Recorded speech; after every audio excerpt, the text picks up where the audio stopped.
You shut down your laptop after another long night at the office, but at least you'll get a solid 4 hours of sleep. You come home after a back-breaking day of manual labor.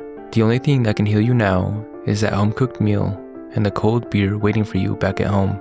Work is unfortunately ingrained into our lives. It takes a massive chunk of our time, energy, and mental capacity. But while your body may be broken and your mental health declining, for those aboard the Tulpar, well, that all sounds like bliss.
We wake from this nightmare playing as Jimmy, speaking about the incident with the rest of the crew.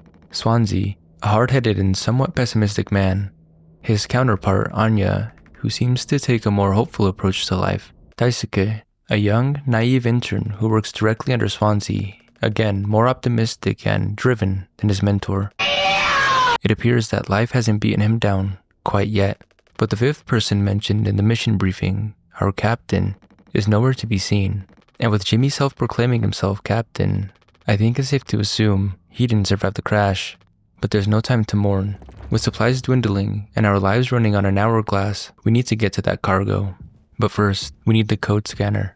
In the kitchen, we see some sort of machine that the crew can use to create various dishes, such as a cake and mocktails. Each recipe requiring us to obtain nutrition pouches, some requiring approval, such as the sweetener, for some reason. Strictly captain access only, sweetener to be used only for crew morale boosting activities. Celebration prohibited in the case of mediocre performance. It seems like the big guys at the top run a tight ship. We don't have much use for this now, so let's keep exploring the ship. The code scanner has to be around here somewhere. Leaving the already destroyed lobby, the ship's corridors have seen better days. This grimy look might remind survival horror fans of the nightmare versions of Silent Hill 1's maps, especially the school. During our search, we once again come across Swansea, who is guarding the utility room, but sticking to his true nature, won't let us in on why, only telling us that he's been trying to break up the immense amount of foam, which requires extreme caution because one wrong hit could mean the end. That all seems to be believable, I guess, so we'll just leave him to it. The cockpit, where this all began, is where we find the code scanner, and we can see how it works by revealing this code in the nearby locker. Wow! But before we can open the cargo doors, we have to find Anya. And we should probably get Daisuke, too. Hopefully, whatever we're hauling is something edible.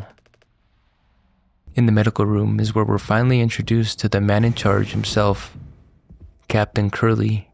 But the man that once captained the Tulpar has unfortunately experienced the worst of the crash. The only thing keeping him going is the dwindling supply of painkillers administered by the nurse, who on the surface seems to display questionable levels of expertise.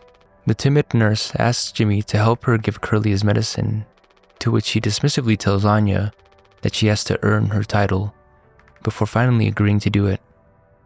The gaslighting is strong with this one.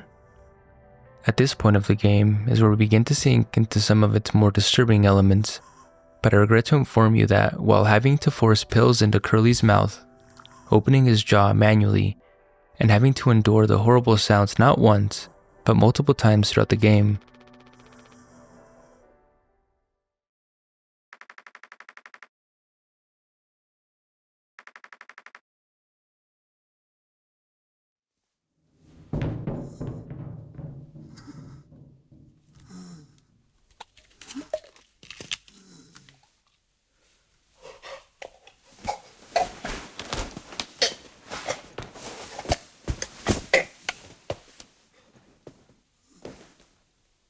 this isn't even the worst of it.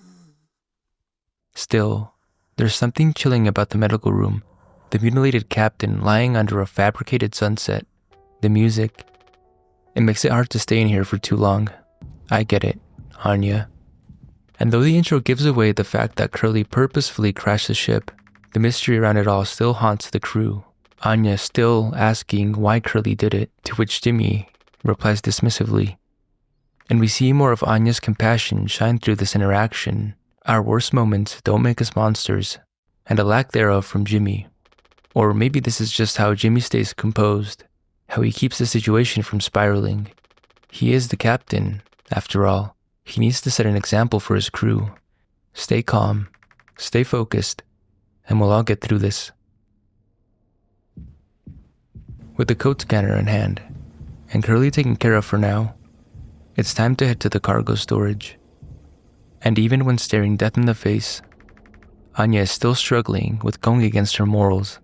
Daisuke is still as hopeful as ever, and Swansea is, well, still Swansea.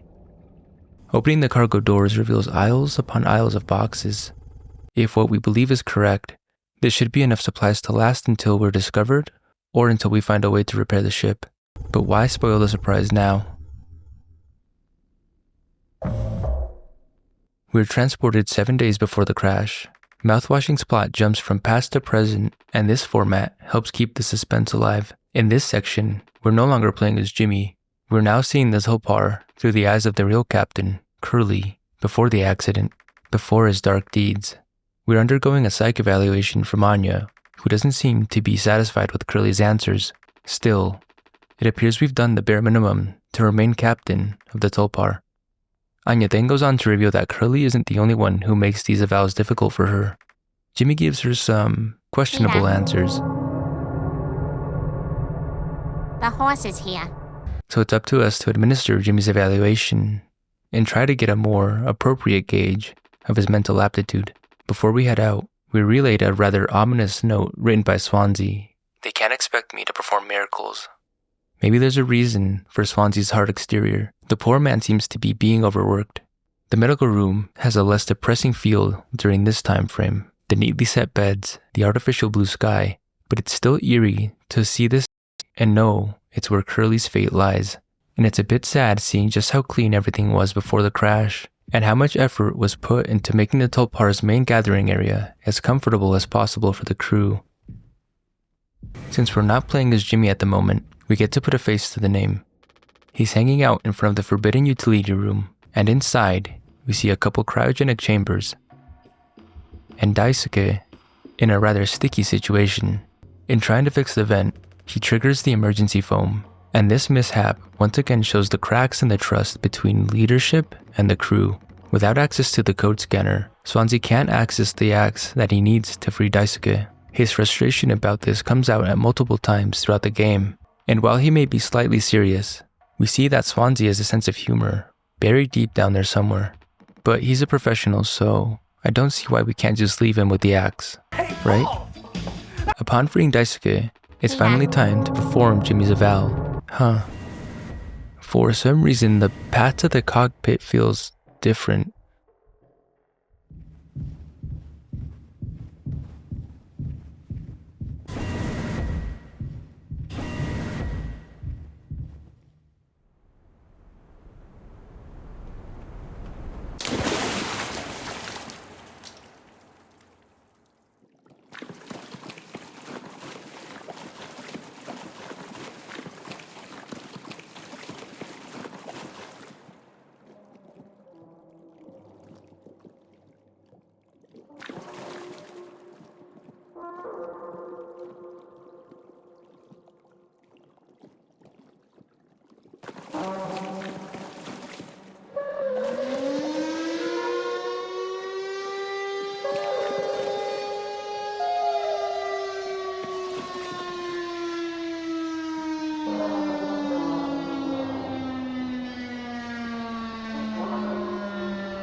Whatever is eating away at Curly's mind appears to be catching up to him. How is it that he's passing these psych evaluations with this going on inside of him? Even Jimmy begins to express his concerns about Curly. How come it always seems like you're standing on the edge of a bridge with your feet in cement? Curly then begins to open up about his feelings, about feeling like he's not doing enough, though he's also content. A conflict which he describes as terrifying. This interaction also gives us a closer look at Jimmy and Curly's relationship. The two seem to trust each other completely. Honestly, this is how two best friends would talk to each other, brothers even. But the moment is cut short by a message from corporate. We take the note, but before we can read what it says,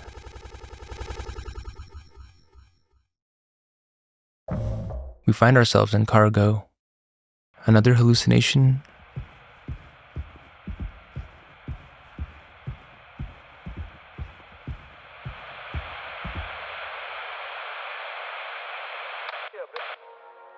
Here, in fact, is the answer to a dream.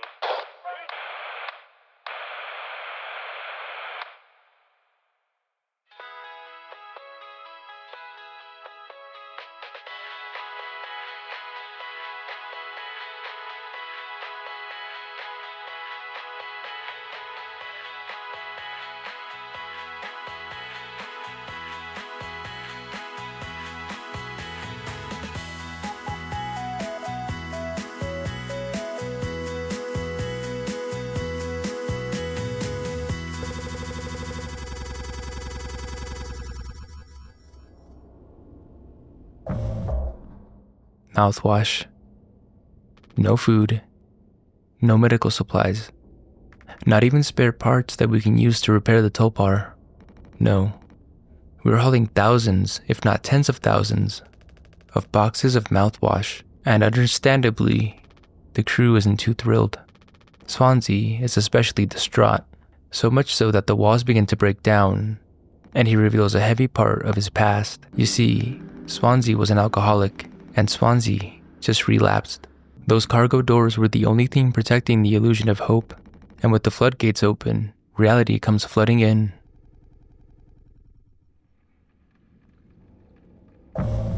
We were sent back 6 days before the crash. The note from corporate's still in our inventory, but we can't read it. The only clue we get is the item description that reads, "After all these years, just like that?" But I'm sure we all get the gist of what was said in the letter. It's up to us to deliver this unfortunate news to the crew, and what terrible timing.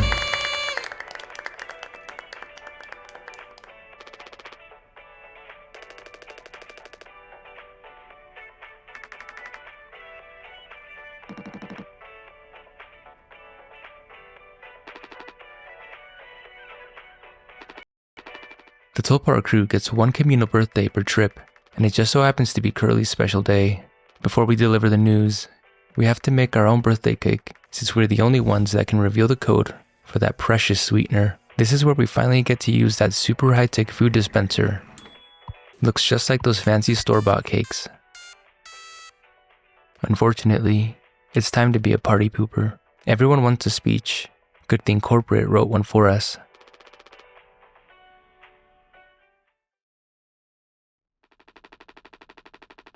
Things get worse when we get the all too relatable dialogue from Anya about not having any savings, and we learn that Curly has kept this news from the crew for a week. A heated confrontation from Jimmy follows, berating Anya for not being a real nurse, attacking Swansea's capabilities due to his age, pitting Daisuke as nothing more than a spoiled kid, and putting words in Curly's mouth in front of everybody, framing himself as the hero, a voice for the rest of the crew, taking responsibility like a captain should. And with nothing left to say, I guess it's time to have some cake.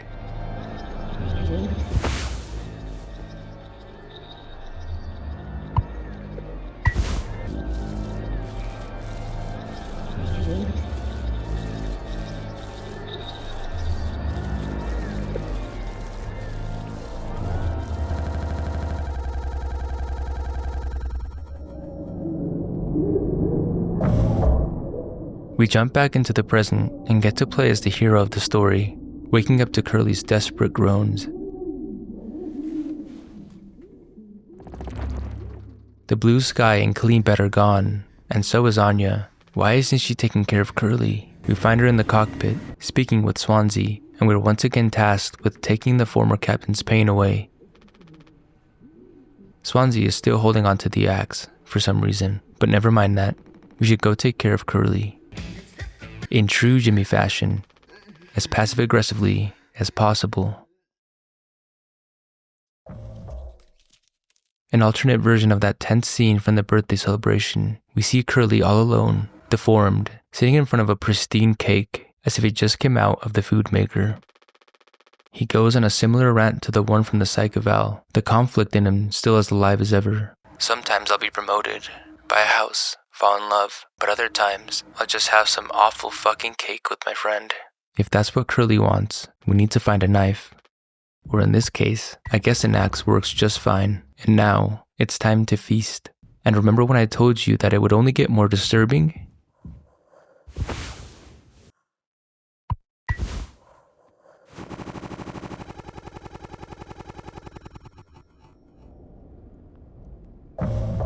Back in reality, we're tasked with checking on the crew. They can't be having an easy time right now. Yeah, this doesn't look too good at all. But why is he still holding on to that axe? Swansea seems to have let the mouthwash take over. Hell, even Anya starts to become tempted. She reveals that there's more medicine buried behind some foam, and while it's risky business, just like in the utility room, we need to get those meds, but there's just one problem. We need to get the axe away from Swansea, and with how our interactions with him have gone in the past, I don't think he'll just hand it over. At least not without sending a message first.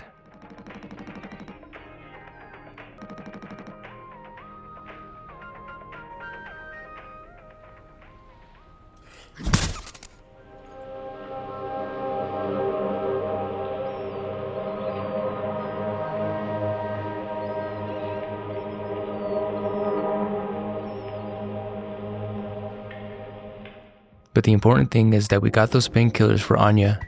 Or so Jimmy thinks. But when asked to do the honors once more, he goes on a rant about how he's the only one doing anything. It's find the code scanner, then figure out the door code, get the axe, chop up the foam, but not too much, and best of all, give Curly his fucking medicine.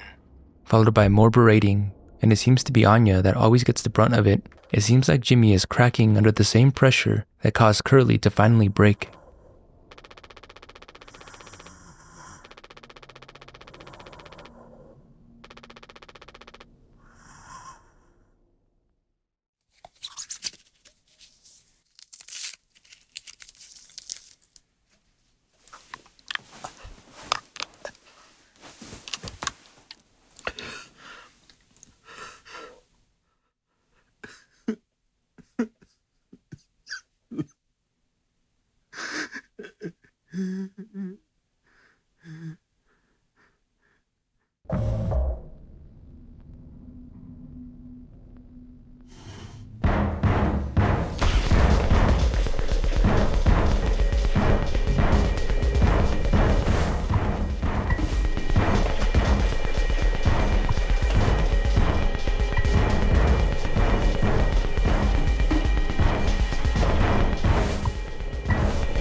You doing okay? Yeah, I can't sleep. I know how it is. I just toss and turn, or stare at the ceiling at night. I actually kinda like the nighttime window screen, if you can believe it. So I just come look at it sometimes. If you look really, really close, you can see there's a dead pixel in the upper right corner. Is that so? Nope, don't see it. In the back of my mind, it's always there. Now I'll go bonkers looking for it. Cheers. I don't think it ruins the illusion though. It's peaceful. But maybe I'm just used to looking at the bigger picture. How many days of transport do we have left? Let's see. Off the top of my head, around 237 days. Just under 8 months. Hey, why do you think the Pony Express put a lock on the medical room door, but not in the sleeping quarters? Well, I suppose for the same reason they put a lock on the cockpit. Safety.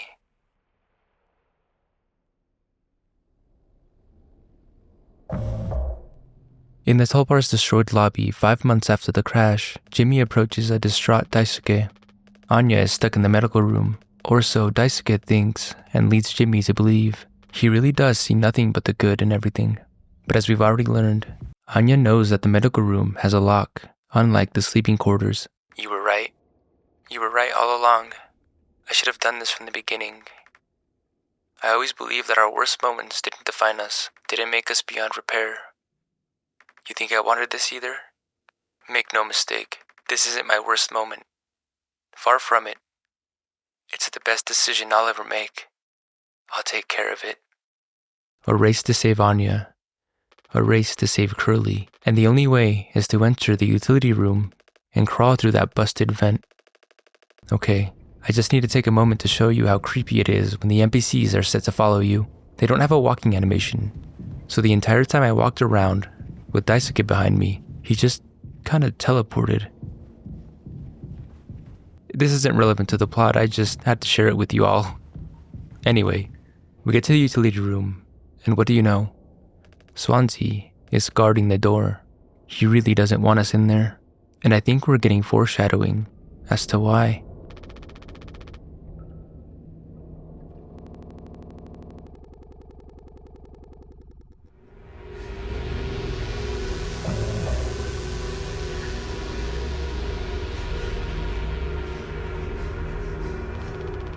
Another thing for Jimmy to fix. Daisuke is in critical condition, no doubt from trying to squeeze through the vent, and it's up to us to find disinfectant to clean all of his wounds. We are the captain, after all. Especially since for some reason, we can't see Curly at this point in the timeline. Oh, I know where to look. There has to be some in cargo.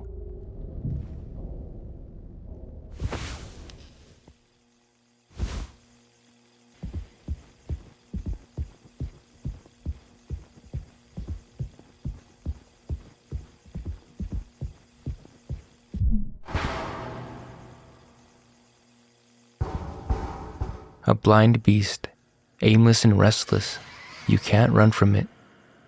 This part of the game is one of the more intense. It turns into a stealth mission, and the worst part is, you can't see the monster you're sneaking past. At least, not until you shine the code scanner in its direction.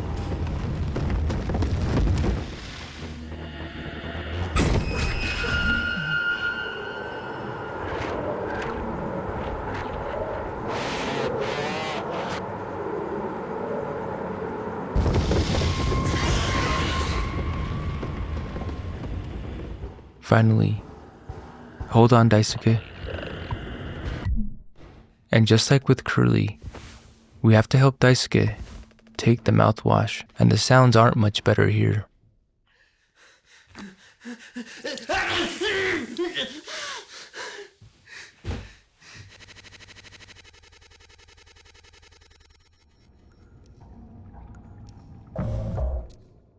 It really is heartbreaking to see the jarring back and forth between the aftermath of Daisuke's injuries and how willing he was to be useful to help save his friends. But before Daisuke can take a turn at being the Tulpar's hero, we have to take care of Swansea. Apart from a birthday cake, we get to use the food machines to make a special mocktail that should put Swansea to sleep and give us enough time to get into that utility room. It's a simple recipe, really. Mouthwash, isopropyl, and sweetener. Finally, some good fucking food. Making this thing was the hard part. Getting Swansea to drink it? A piece of cake. Especially in his current state. From this dialogue, you might get the impression that Swansea dislikes Daisuke, but this specific line here, "You never should have come here," there's a sense of frustration and worry. Swansea knows that this is no place for someone like Daisuke, someone who doesn't deserve to be in this situation. And in the following lines, it feels like he's warning Daisuke, using his own experiences working for Pony. As naive as we like to believe Daisuke is, I think he can tell, because his respect and worry for Swansea is apparent throughout the game, especially in these lines.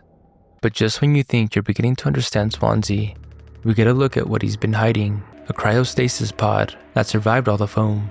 Naturally, Daisuke still believes that Swansea was able to dig it out. However, Jimmy points out that this pod was never covered in the first place. At a glance, it looks like Swansea was saving the pod for himself, and Jimmy wastes no time in turning him into the villain, not completely convincing Daisuke. I believe Jimmy can see that Daisuke still trusts his mentor, because he gaslights Daisuke into continuing with their plan by telling him that Swansea would be proud. Typical Jimmy.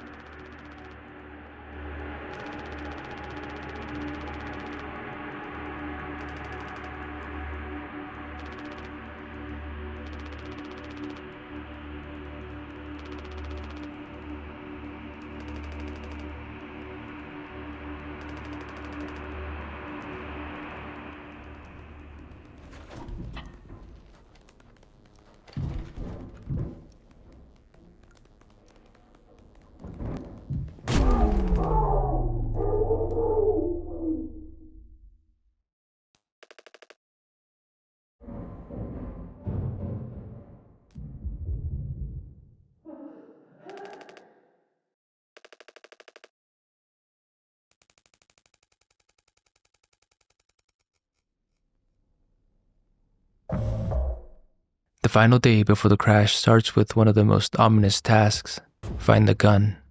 We head to the cockpit and find Anya, still upset about the letter from corporate about everyone being let go. Anya, as our nurse, you never got the psych evals. I should have thought of that. You could have come to me if you were feeling stressed. What would you have done? Anything. Anything. You, the crew, are all my responsibility. I told you so over and over, yeah? I'm not going to hurt myself. You know the gun is in a safety case that I can't open, but I hid the case itself. Tell me where it is. None of this has to be on our performance log. We'll figure it out together. I'm pregnant. You're what?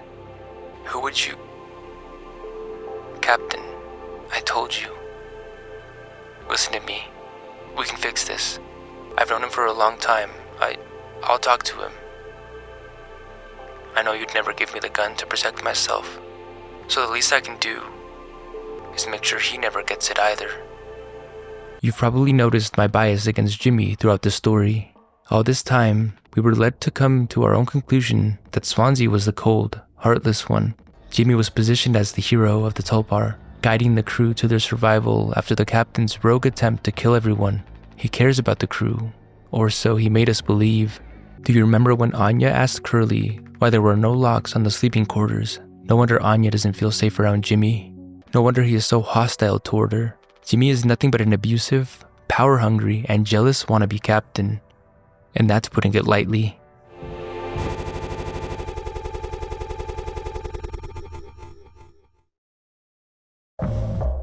After learning about the dark truth, we're cast back into the role of Jimmy, the hero, currently trying to save Daisuke from the evil Swansea. It's alright, Daisuke. Calm down. This line of work, you could never have become like miserable old Swansea. What a tragedy. Decades of hauling ass for Pony Express, big mighty bruiser with all his shiny tools. This is where it got me. The good life, huh? I thought you were dumber than a can of paint, always just chewing my ear off about nothing. Useless ray of goddamn sunshine. Not an ace student, career workhorse, or force of ambition. Just a damn good kid trying his best. You could have taught an old fool like me a lot. Close your eyes, Daisuke.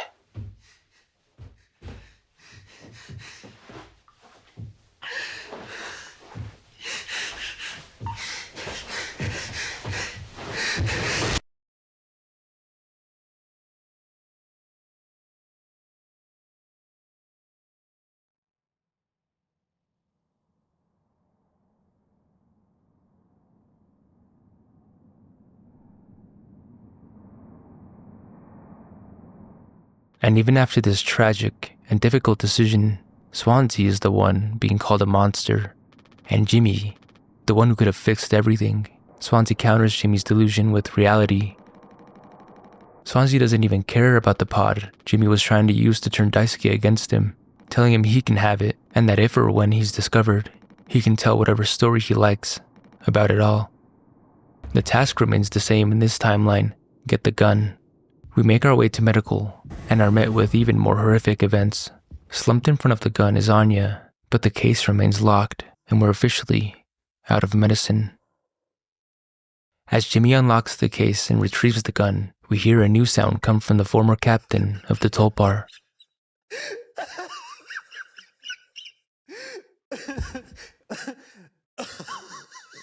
But on the other side of the door, there's no laughter.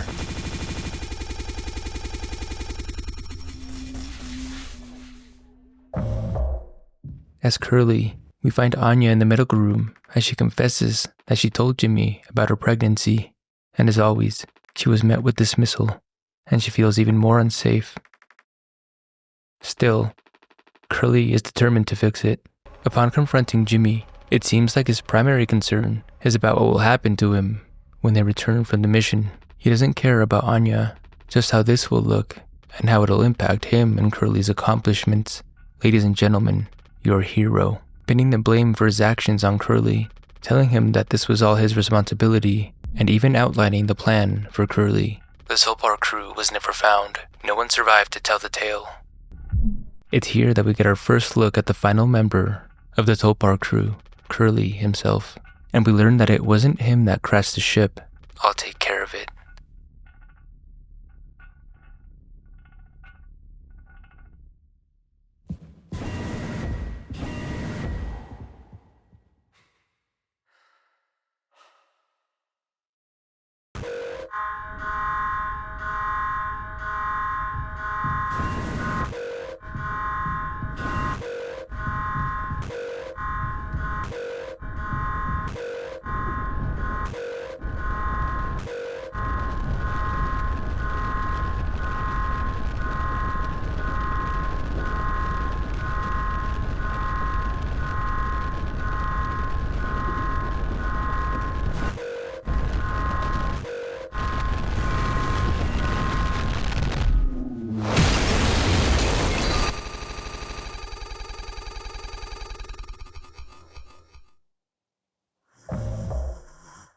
A fair warning.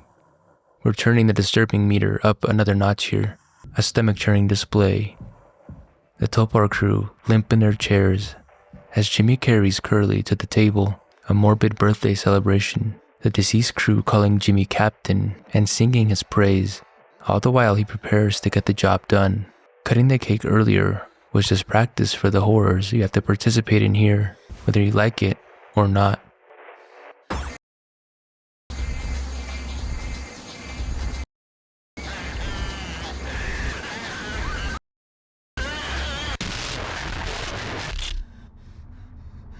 A lot of people struggle to put food on their plates, but that wasn't enough.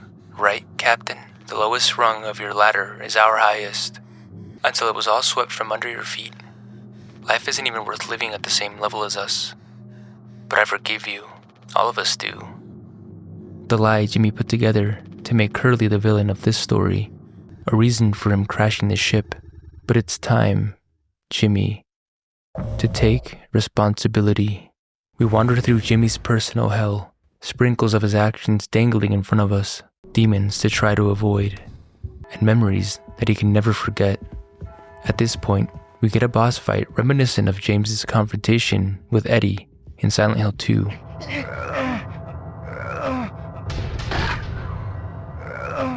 Though this one is a bit harder than that, and a lot scarier.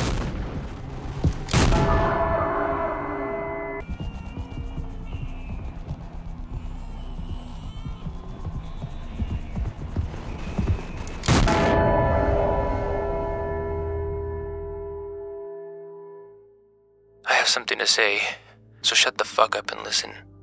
I spent 13 years, half cut up to my eyeballs, drunk, to put it mildly.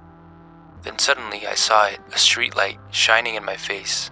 500 gigawatts of the power of God.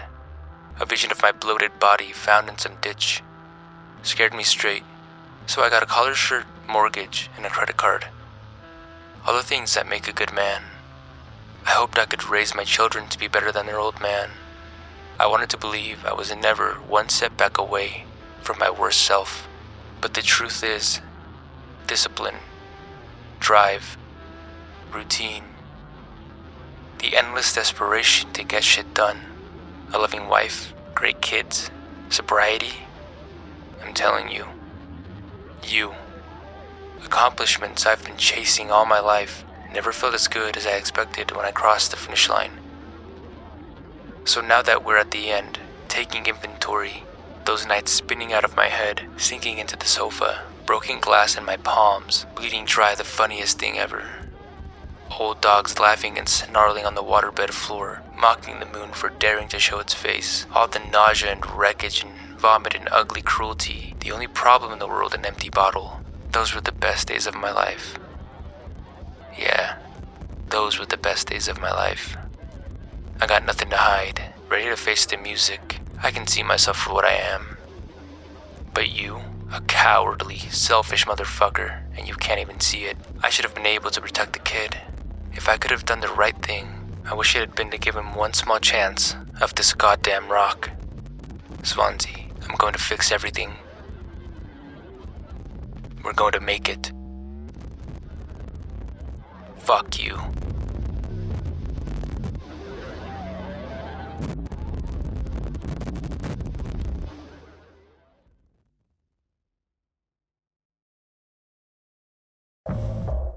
Now who's the real monster? Jimmy, you can't run forever.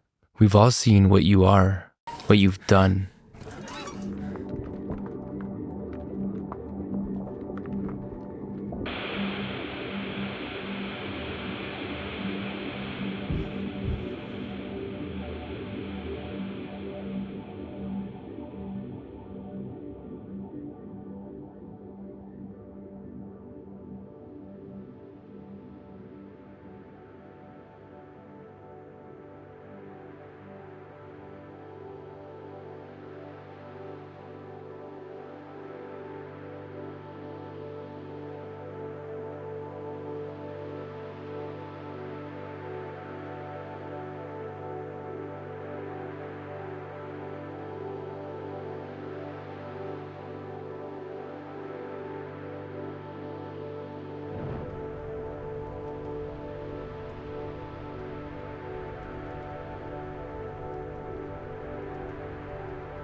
I want to go home.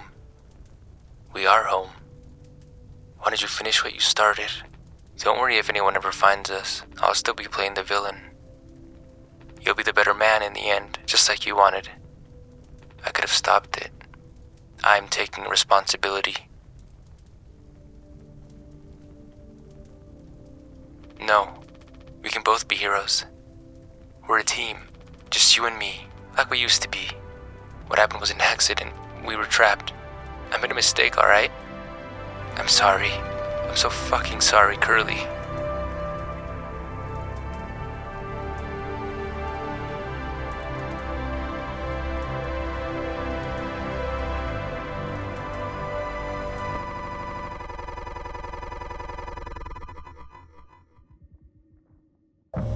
Just a couple more disturbing Silent Hill-esque sequences to go, starting with this weird ultrasound puzzle.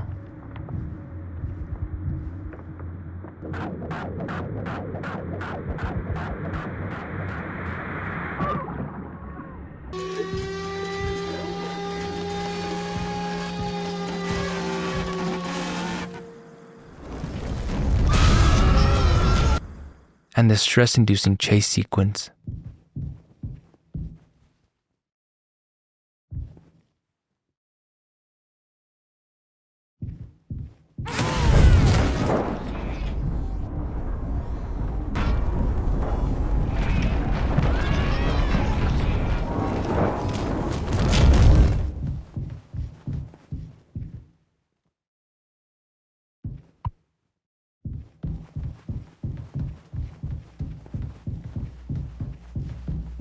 Followed by more guilt.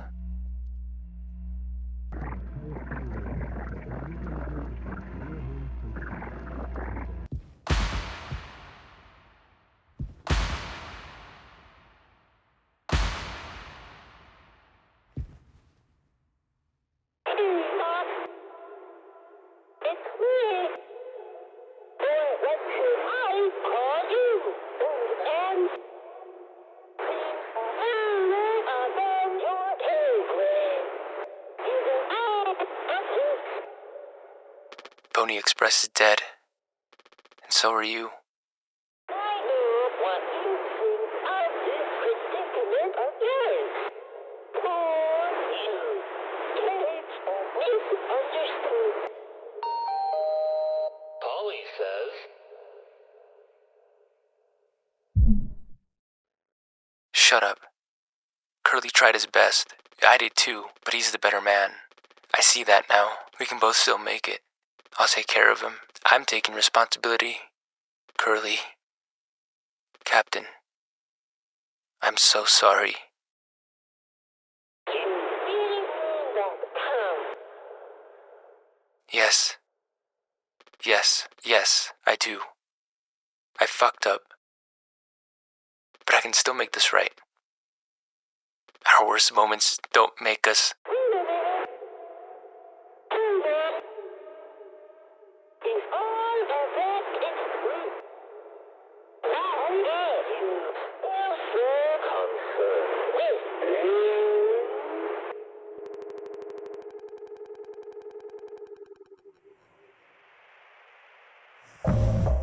And one final task. It's time to go home.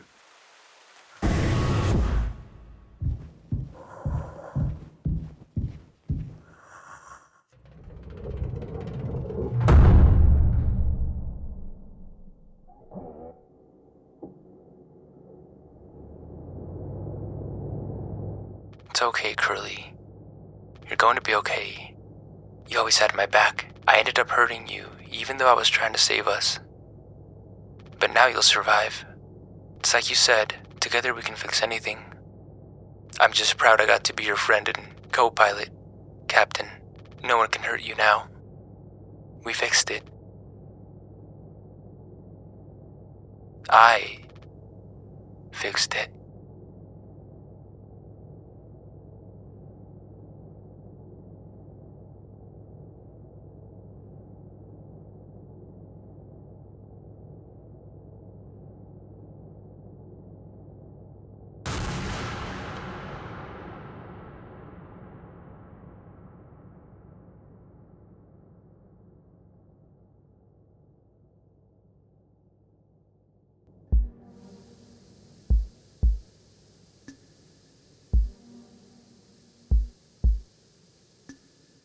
Thank you so much for exploring this indie horror game with me. I highly encourage you all to check out Mouthwashing. It really is a great game, done brilliantly by a talented team.